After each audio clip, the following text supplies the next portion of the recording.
ठीक है, आप लोग नवोदय विद्यालय की तैयारी में लगे हुए हैं। ठीक है, हम लोग इसका शॉर्ट में जानते हैं NBS। ये क्या है? N for Navodaya, Navodaya, V for विद्यालय और S से समिति। तो नवोदय विद्यालय समिति ये अपने पूरे भारतवर्ष में चल रही है। हाँ, और अपने पूरे भारतवर्ष में बहुत सारे ऐसे विद्यालय हैं जहाँ पर 6 से लेके 12 तक की कक्षाएं मुफ्त में दी जाती हैं। वो वहाँ पढ़ाई के लिए कोई पैसा नहीं लिया जाता है, लेकिन वहाँ एक बार परीक्षा होती है कक्षा 6 के लिए और एक बार परीक्षा होती है कक्षा 9 के लिए। 2 बार आप परीक्षा दे सकते हैं, जब आप कक्षा 5 में हो और जब आप कक्षा 8 में हो। 2 बार आप परीक्षा दे करके नवोदय में एंट्रेंस ले सकते हैं, प्रवेश ले सकते हैं। ठीक, अच्छा, अब अभी मौके पर आप लोग कौन सी कक्षा में हैं? 5th में हैं, कक्षा 5। तो कक्षा 5 में जब हैं तो आपको कक्षा 6 में प्रवेश लेना है, और कक्षा 6 में प्रवेश लेने के लिए आपको प्रवेश परीक्षा देनी पड़ेगी। ठीक है, प्रवेश परीक्षा। ये प्रवेश परीक्षा नवोदय हाँ, नवोदय खुद कराता है समय समय पर। उसके लिए आपको बताएंगे कि आपने फार्म भर दिया है तो उसके लिए बताएंगे कि इस दिन परीक्षा होनी है, सेंटर रहेगा, उस सेंटर पर जा कर के आपको परीक्षा, प्रवेश परीक्षा देनी होगी।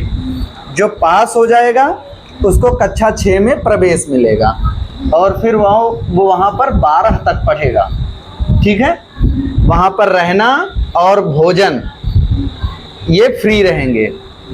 उसके लिए आपको फीस नहीं देना है और खाने के लिए कोई खर्च नहीं देना है, लेकिन वहीं रह कर पढ़ना पड़ेगा जहाँ पर विद्यालय मिलेगा। ठीक है, जैसे अब हम लोग अयोध्या जनपद में हैं। ठीक, अयोध्या में नवोदय विद्यालय डाभा सेमर के पास में है। वहाँ आपको रहना पड़ेगा, वहीं खाना पीना, सोना, जागना, पढ़ना, खेलना, सारा सब कुछ वहीं होगा। ठीक, चलिए, तो नवोदय विद्यालय में एंट्रेंस देने के लिए, प्रवेश परीक्षा देने के लिए कुछ सिलेबस हैं, कुछ उसके पाठ्यक्रम हैं। ये पाठ्यक्रम क्या हैं हम जान लेते हैं। उसी पाठ्यक्रम के अनुसार आपको परीक्षा देनी पड़ेगी। नंबर 1 पर जो है उसको कहते हैं मानसिक योग्यता परीक्षा। क्या कहते हैं? मानसिक योग्यता परीक्षा। हाँ, योग्यता परीक्षा। मानसिक योग्यता परीक्षा में मतलब आपकी मेंटल एबिलिटी आपकी चेक की जाएगी कि हाँ, कि आपकी मानसिक क्षमता कितनी है, कितना आप सोच सकते हैं, कितना आप समझ सकते हैं। जैसे सबसे पहले इसमें रहेगा असंगत को अलग करना। असंगत को हाँ, असंगत को अलग। ये अलग करने वाली बात क्या है कि जैसे उसमें 4-5 दिया रहेगा, हो सकता है 4 आकृति 5 आकृति आपको दी जाएगी, उनमें से एक आकृति 3 से या 4 से अलग होगी। उसी एक आकृति को जो अलग है उसी को छांट के लिखना पड़ेगा, वही आपका आंसर हो जाएगा। लिखना पड़ेगा मतलब आंसर शीट में उसे गोला करना पड़ेगा।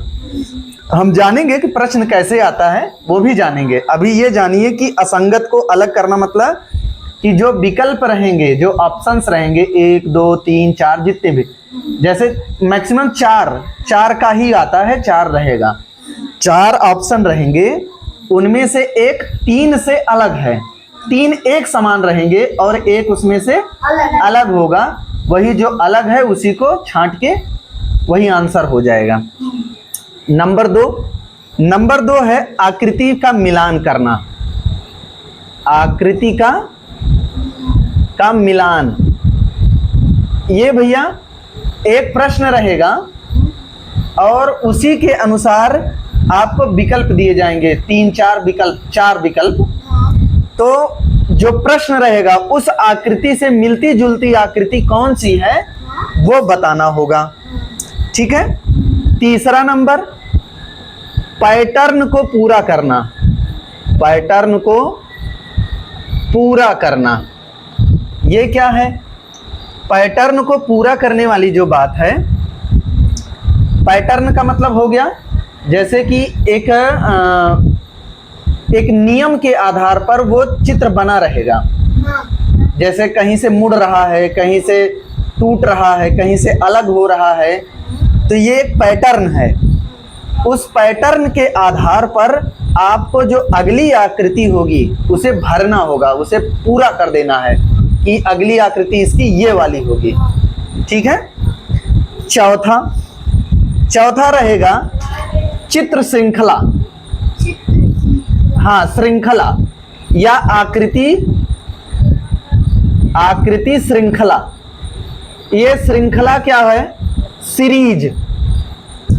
सीरीज क्या होती है? जैसे हम कहें कि एक के बाद दो, दो के बाद तीन के बाद चार के बाद पाँच। ये क्या है? ये पैटर्न है। एक पैटर्न नहीं, एक श्रृंखला है, एक श्रेणी है। ठीक है ना? एक श्रृंखला है, समझ लो कि जिसको कह सकते हो सूची, कह सकते हो श्रृंखला, कह सकते हो एक पंक्ति, कह सकते हो। ठीक है ना? जैसे चल रहा है ऐसे ऐसे मान लो चल रहा है, तो अगली आकृति भी कुछ ऐसे ही होनी चाहिए। ठीक है ना? इसी श्रृंखला, इसी को हम श्रृंखला कहते हैं। 4 हो गया। आइए 5वां देखते हैं मानसिक में। 5वां है सदृश्यता। सदृश्यता मतलब जैसे दिख रहा है। सदृश्यता का क्या है? जो दिख रहा है, दिखने के आधार पर उसमें हमें उसका आंसर देना होगा। 6वां क्या है? ज्यामितीय आकृति। ज्यामिति आकृति ये क्या है? ज्यामितीय आकृति में जैसे त्रिभुज है, गोला है, चतुर्भुज है, वर्ग है, आयत है, शंकु है, घन है, घनाभ है, ये सभी आकृतियां इसमें आएंगे। इसी को कहते हैं ज्यामितीय आकृति। हाँ, ज्यामिति। हाँ, ज्यामितीय, या लिख लो, ज्यामितीय आकृति। 7वां देखिए, एक है दर्पण। क्या है? हाँ, प्रतिबिंब। प्रतिबिंब। बिंब। हाँ, प्रतिबिंब क्या है? जैसे परछाई। प्रतिबिंब मतलब परछाई। जो आपके शीशे में, दर्पण मीन्स क्या है? शीशा। दर्पण मीन्स शीशा। शीशे में जो परछाई बनती है, जैसे मान लीजिए ये शीशा है, इसके सामने ऐसे हम खड़े होते हैं, ऐसे। तो अभी तो हमारा देखिए हाथ अंगूठा इधर है, लेकिन जब हम यही चीज दर्पण में देखते हैं तो हमारा अंगूठा इधर ऐसे हो जाता है। अभी हमारा अंगूठा ऐसे हम सामने देखते हैं तो हमारा अंगूठा इधर है ना, लेकिन जब हम दर्पण में वही चीज देखते हैं तो इसका इधर हो जाता है, मतलब जस्ट उसका उल्टा। अभी हम ऐसे उलट के देखें, ऐसे देखिए, ऐसे, तो देखिए अंगूठा हमारा इधर है, लेकिन जब दर्पण में देखेंगे तो अंगूठा इधर हो जाएगा। तो ऐसे बहुत सारी आकृतियां हैं जो दर्पण, हाँ, दर्पण में अलग हो जाती हैं। 8वां देखिए, पंच होल पैटर्न। क्या है? Punch hole pattern. हाँ, पंच होल पैटर्न। ये क्या है? पंच होल का मतलब होता है कि ऐसे छेद होगा, छेद की तरह से होगा, और उस छेद के पैटर्न को हमें समझना होगा कि अगला छेद कहाँ होगा। जैसे कई बार होता है कि ऐसे काट दिया गया, कह रहे हैं कि अगर इसको 2 बार ऐसे मोड़ करके और यहाँ से काट दिया गया तो कहाँ कहाँ इसके छेद होंगे। जैसे मैं आपके सामने कर, हाँ, इसको मोड़ करके ये पंच होल पैटर्न कहलाएगा। Punch hole pattern. हाँ, नवा क्या है? नवा है स्थान दृश्यावलोकन। स्थान दृश्यावलोकन।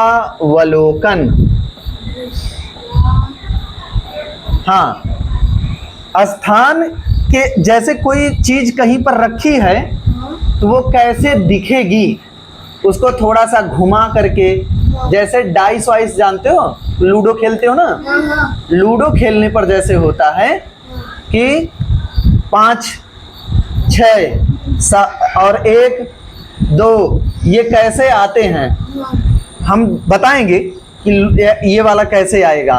स्थान सदृश दृश्यावलोकन।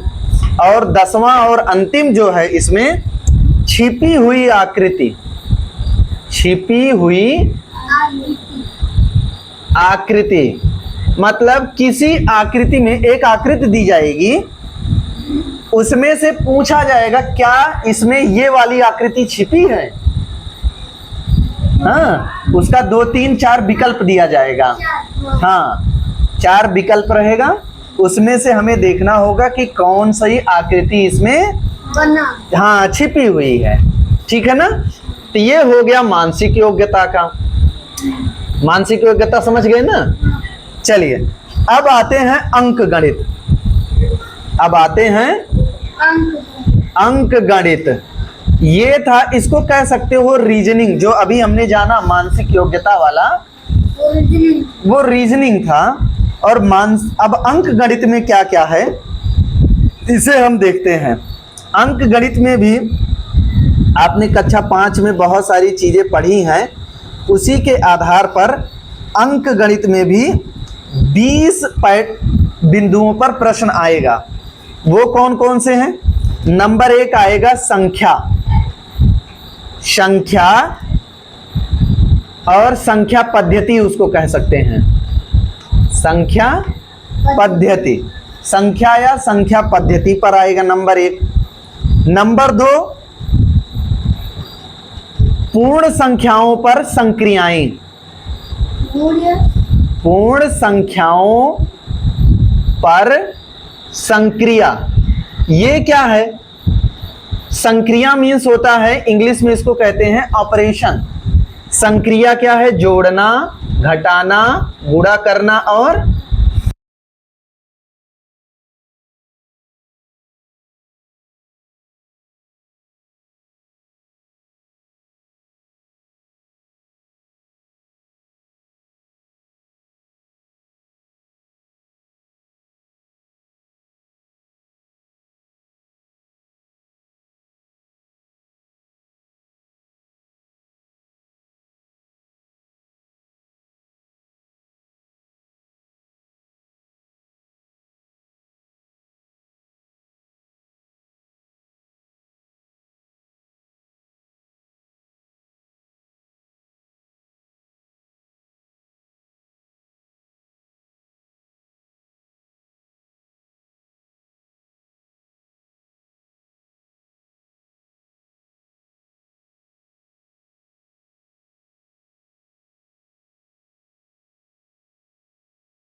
हाँ, भिन्न।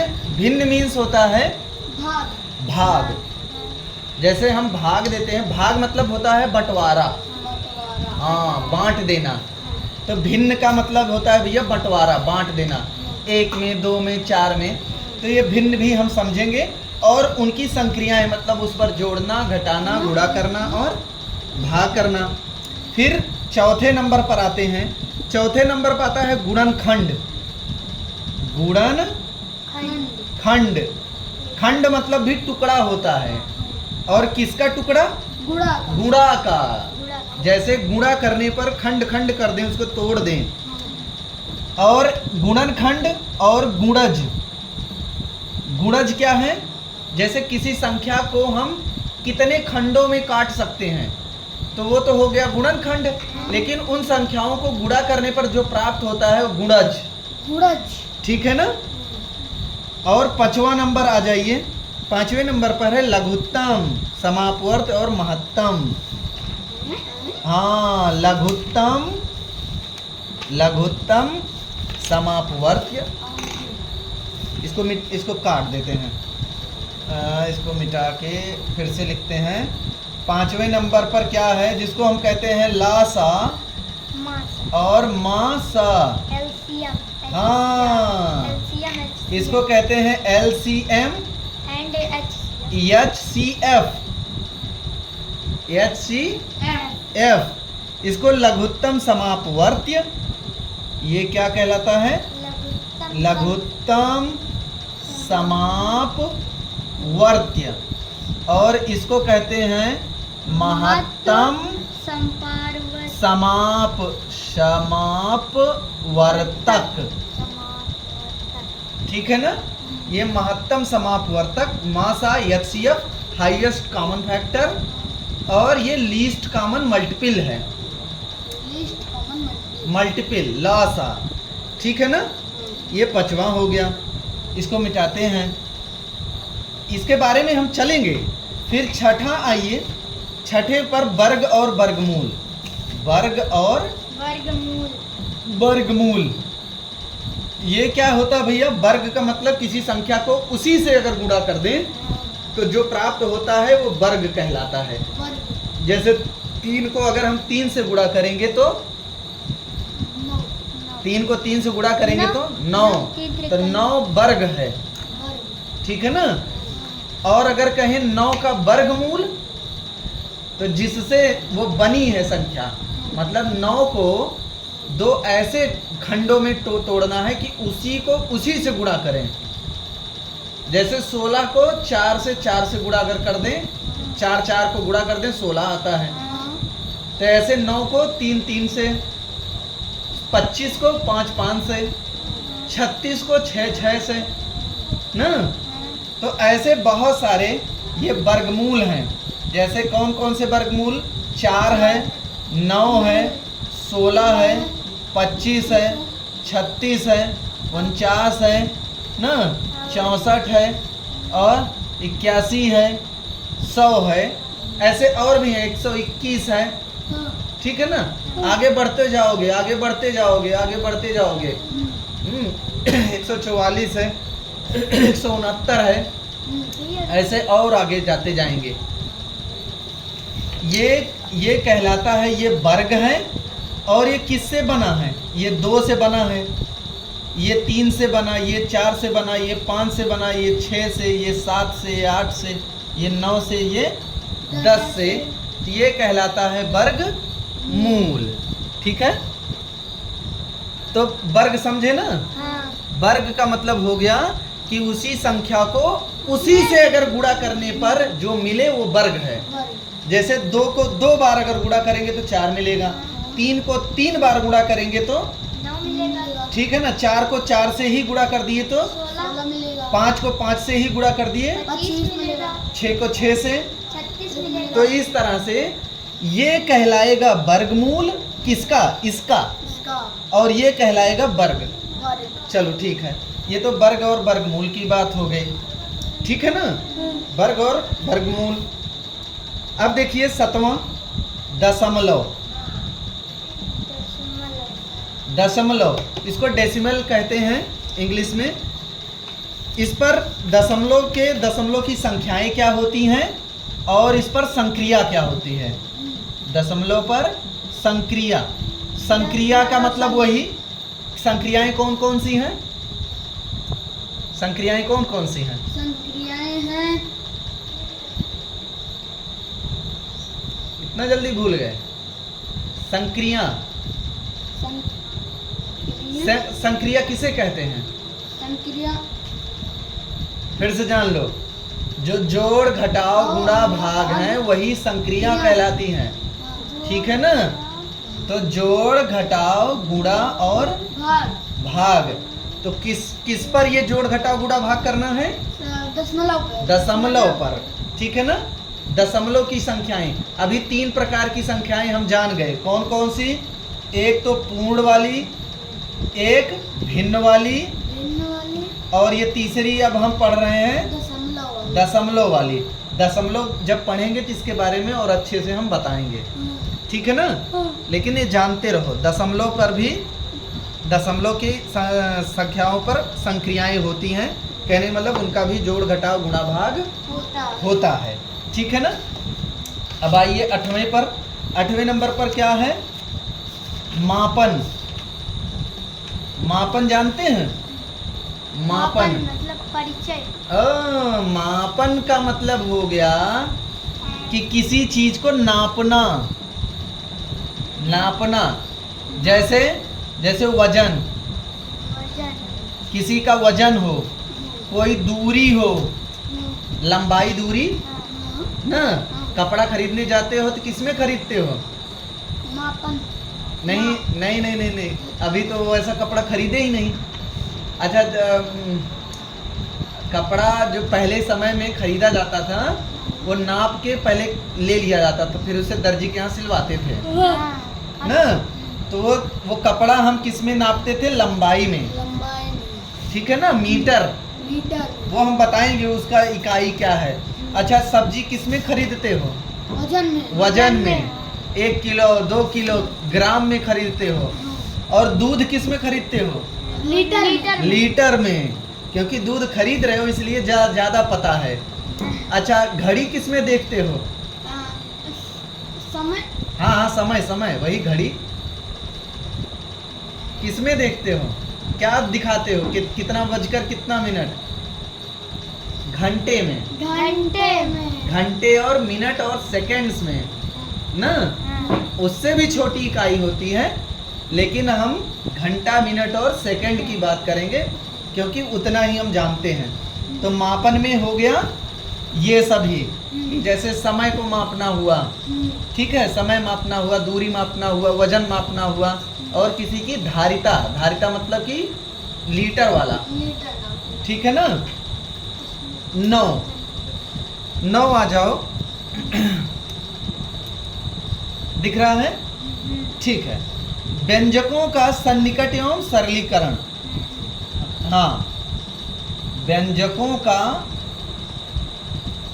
निकटतम मान कह सकते हो या सन्निकट। सन्निकट या फिर इसको कहते हैं सरलीकरण। सरलीकरण। हाँ, सरल कर देना। जैसे भागु जोग पढ़े हो ना, डिमास, पहले डिवीजन, फिर मल्टीप्लिकेशन, फिर एडिशन, और फिर सब्ट्रैक्शन। नहीं पढ़े? तो सरलीकरण ना, ऐसे दे दिया जाएगा व्यंजक ना। जैसे दे दिया गया 15 भागे 3 गुणे 2 धन 5 ऋण 4। कहेंगे हल करो, पहले क्या होगा? पहले वो होगा भार। तो यही चीज, ऐसे अगर व्यंजक आएंगे तो उनको सरल भी करना होगा। हो गया? चलिए, ये हो गया निकट वाला। फिर आते हैं 9 हो गया था ना, 10वां। अगला कहते हैं औसत। औसत क्या होता है? औसत को इंग्लिश में कहते हैं औसत। एवरेज, ठीक है ना? औसत मीन्स एवरेज। एवरेज। जैसे आपसे कह दिया जाए कि हमारे पास 5 अंक हैं अलग अलग, 1 2 3 4 5, ये अलग अलग कुछ कुछ लिखा था। कहें इसका औसत बताइए। औसत का मतलब इसका कुछ ऐसा करें कि जो कम ज्यादा है वो सब में बराबर बराबर हो जाए, न कोई ज्यादा न कोई कम, सब बराबर बराबर हो जाए। ऐड करें। हाँ, तो इनको हम क्या करते हैं? इन सभी को जोड़ लेते हैं और जितने लोग हैं उसी से भाग दे देते हैं, ठीक है ना? ये ऐसे हम औसत निकालते हैं। तो औसत हो गया, एवरेज। फिर आते हैं, क्या है?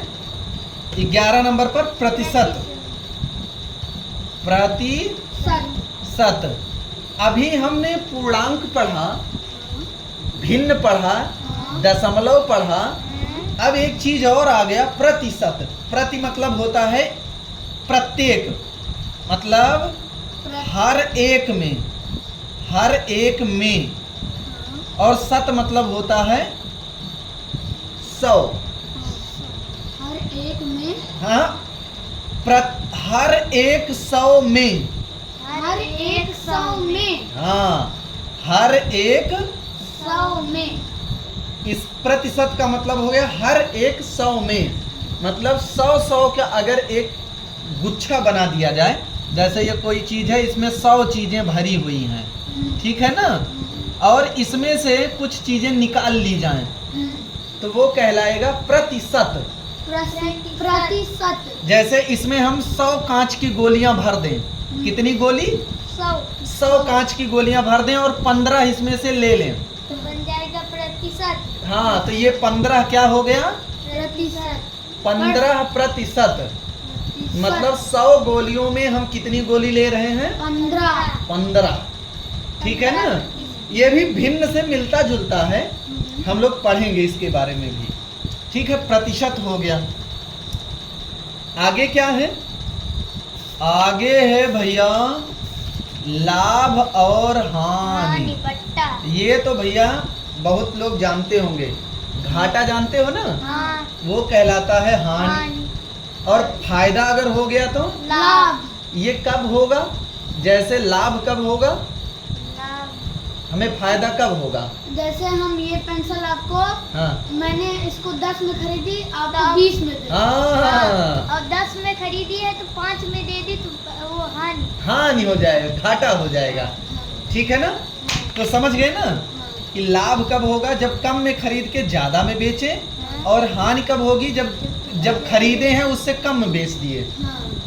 ठीक है ना, लाभ जो है खरीदे और ज्यादा में बेचे तो लाभ, और हानि खरीदे और कम में बेच दे तो हानि हो जाएगी। इसको भी हम जानेंगे, इसमें भी तमाम है, प्रतिशत हानि, प्रतिशत लाभ क्या है, तो प्रतिशत पढ़ने के बाद ये भी हम जानेंगे कि लाभ और हानि क्या हो गई। ठीक है ना, आ जाओ, 13 नंबर आ गया ना। अब आते हैं साधारण ब्याज। साधारण ब्याज। ब्याज, ये ब्याज क्या है भैया?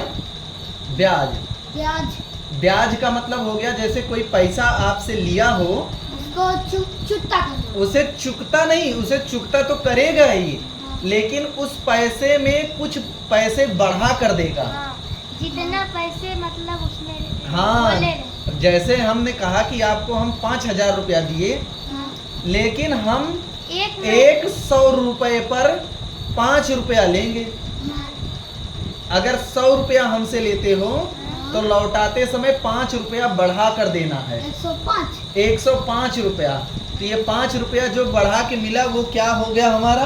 साधारण ब्याज। ब्याज, वही ब्याज है। ठीक है ना, इंग्लिश में इसको कहते हैं इंटरेस्ट। इंटरेस्ट। हाँ, इंटरेस्ट उसको बोलते हैं, वो ब्याज कहलाता है। ठीक है ना, अगर 100 रुपये पर 5 रुपया है, सोचो अगर 100 रुपये पर 5 रुपया है तो 500 पर कितना हो जाएगा? 600। 550। नहीं, फिर से सोचो, अगर हमने कहा कि 100 रुपया हमसे उधार लेते हो तो लौटाते समय हमें 105 रुपया देना पड़ेगा, मतलब 5 रुपया बढ़ाकर। तो ऐसे अगर आपको जरूरत थी कि नहीं 100 रुपये में नहीं काम चलेगा, ऐसा करिए हमें 500 दे दीजिए, तो हमने कहा भाई ले लो 500 हम उठा के दे देते हैं। 525। कितना लौटाओगे? 525। 525। ठीक है ना, क्योंकि सभी में 5 रुपया बढ़ जाएगा। ठीक है ना, चलो इसको भी हम लोग आगे जानेंगे ये साधारण ब्याज क्या है। अगला देखिए, 14 नंबर पर है अनुपात और समानुपात। अनुपात और समान। सम अनुपात। सम अनुपात, ये क्या होता है? अनुपात का मतलब हो गया, इसको इंग्लिश में कहते हैं रेशियो। रेशियो, लेकिन अनुपात का मतलब हुआ क्या? जैसे कोई चीज हमारे पास एक मद है या एक कोई गिनती है, और उसी के साथ में एक और गिनती हम ले लिए। जब पहली, जैसे ये हुई पहली गिनती हाँ। और ये हुई दूसरी गिनती, हाँ। ये मान लीजिए बढ़ रही है, ये इतनी बड़ी हो गई, तो जितना ये बढ़ा है उतना ये भी बढ़ेगा। हाँ। अगर ये मान लो घट जाता है, हाँ। घट के इतना हो गया तो ये भी घट जाएगा। हाँ। ठीक है ना। हाँ। अब जिस अनुपात, इसको हम इसलिए कह रहे हैं कि जिस मानक के अनुसार ये घटेगा या बढ़ेगा, हाँ। उसी मानक के अनुसार उसके साथ वाला भी घटेगा और बढ़ेगा। यही कहलाता है अनुपात। जैसे हमने कहा कि हमारे पास है 5 और 2, 5 और 2, ये अगर हो जाता है 10 तो ये कितना होगा? 4। बहुत बढ़िया। कैसे? ये भी बड़ा, ये इसका मानक क्या था 10 होने का? 2 गुणा, तो ये भी कितना होना चाहिए? 2 गुणा। 2 गुणा। ठीक है ना। अगर ये मान लो ऐसे कोई दूसरी संख्या होती, हमारे पास 20 और 10, अगर ये हो गया 5 तो ये कितना होगा? ये 5 गुणे हो जाएगा। ये हो जाएगा 15 माइनस हो जाएगा और ये हो जाएगा 5। 20 में हम क्या करें कि 5 आए? 15 माइनस, माइनस नहीं करना है, यही तो समझो पहले बात को। हाँ। ये अभी माइनस कर दोगे तब तो फिर गड़बड़ हो जाएगा। हाँ। ये हमेशा गुणा या भाग में होगा। गुणा। ठीक है ना। हाँ, अगर जोड़ या घटाव में होगा तो बताएगा कि इसमें 5 बढ़ रहा है, इसमें 5 बढ़ रहा है। ठीक है ना। वो दूसरी चीज है। जैसे ये हो गया था 5, तो इसका मतलब इसमें हमने क्या किया था? भाग किया था। किससे? 4 से। तो इसमें भी हमें क्या करना होगा? 4। तो ये कितना हो गया? ये हो गया 2.5। ठीक है ना। भाग आती है ना। हाँ। चलो ठीक है, उस पर हम देखेंगे दशमलव पर। तो ये हो गया अनुपात। कार्य और समय। अगला आता है कार्य और समय। देखिए, समय और कार्य, ये थोड़ा सा समझने वाली बात है। कभी कभी ऐसे आएगा प्रश्न कि एक आदमी एक काम को इतने घंटे में करता है तो 2 आदमी कितने देर में करेंगे ना। तो ऐसे प्रश्नों को हम किस में हल करेंगे? कार्य और समय में। कार्य और समय में। अगला क्या है 16 नंबर पर? इसको कहते हैं चाल, समय और दूरी। समय और दूरी। ठीक है ना। इसमें देखिए, ये इसका एक सूत्र होता है, चाल बराबर दूरी बटा समय। कहने का मतलब कि कोई जैसे मोटरसाइकिल या साइकिल से या कार से, प्लेन से या रेलगाड़ी से या पैदल ही चल रहा है, तो वो कुछ दूरी जाएगा और कुछ दूरी जाने में उसको कुछ समय भी लगेगा। तो पक्का है कि उसकी कुछ न कुछ चाल रही होगी। कुछ दूरी कुछ समय में जब जाएगा तो वो कुछ उसकी चाल रहेगी। जैसे 1 किलोमीटर जा रहा है एक घंटे में, 2 किलोमीटर जा रहा है, 4 किलोमीटर जा रहा है या मीटर जा रहा है। ठीक है ना। इसको हम लोग आगे चर्चा करेंगे। तो इसमें तीनों में जो रिलेशन है। अगला क्या है 17 नंबर पर? कोण। कोण और उसके प्रकार। तो कोण क्या होता है? कोण का मतलब हो गया कोना। जैसे 2 रेखाएं, एक रेखा ये है और एक रेखा ये है, इन दोनों को अगर हम पास पास में लेकर आ जाएं ऐसे, तो देखिए ये जो कोना बना इसी को कहेंगे कोण। ठीक है ना। कहने का मतलब इसी को हम ले आए इस पर, तो ऐसे बन गया। ये जो कोना बन रहा है ये कोण कहलाया। ठीक है ना। तो ये कितने प्रकार के होते हैं इस पर हम लोग चर्चा करेंगे। कोण हो गया, 18 नंबर पर आता है क्षेत्रफल। क्षेत्रफल और परिमाप। क्षेत्रफल का मतलब हो गया कि कोई खेत है, क्षेत्र का मतलब खेत होता है, और उसमें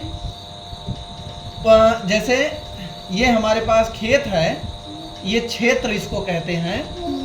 इसमें कितना ये कवर कर रहा है, कितना ये दूरी या कितना ये ढांक रहा है, ये चीज इसका क्षेत्रफल कहलाएगा।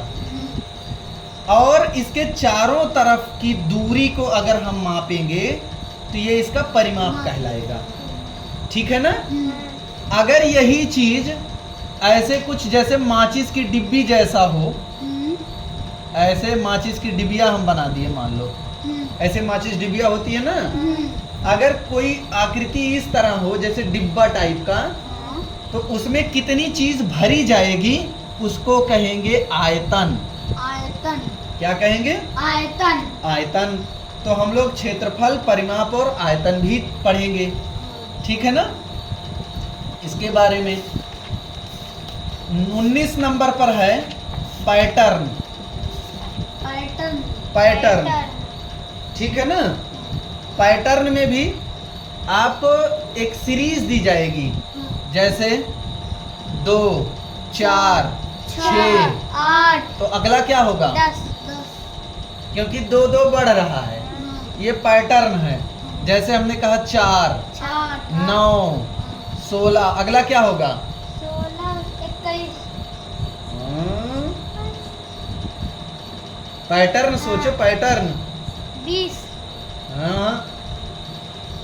5। अब इसमें देखो जोड़ना घटाना वो दूसरा तमाम दिमाग लगाना पड़ेगा।